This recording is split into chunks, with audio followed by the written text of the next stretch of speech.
Mga idol, naa na po tayo bagong tips karon mga idol. Grabe ni kani malingaw gid ang mga content creator ani kay mo ni pinakasayon na gyud na tips naghatag ni Mita no. So adi sir na to basahon na to ang tips. Ato sa ni silang i-shout out ni sila oh. Tabi na tinabangay lang kita diri mga idol no. Pag tinabangay lang kita tanan diri kay para kita mismo moangat kay ato ang silingan. Dili gid na sila mo suporta sa tuwa. Ato mga pamilya di pa gid na mo suporta kita rin mag tinabangay diri mga idol. Ano, ato na sila suportahan mga idol kay pugihan yun na sila sama sa tuwa mga small content creator.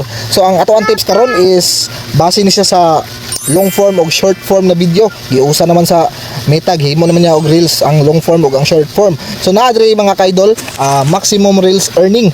Maximum reels earning. Reels must be a minimum of 10 seconds to be eligible to earn. Mga idol, 10 seconds pwede na ka maka-earn idol. Mao na nga ayo gyud og kawadan og paglaom. Bahala og kanang imong mga content bati sa imong panlantaw bati pero naagi mo lantaw na naay mo mga react ana. Mao na nga kita maki-engage gid ta sa mga small content creator pod nasama nato kay nakugihan ka na sila mo hatag og like, mo share og mo comment. So, mga idol, ug isa pa ganahan magpa-shout out di idol ha, comment lang diyan sa comment section. Daghang salamat mga idol, amping, God bless.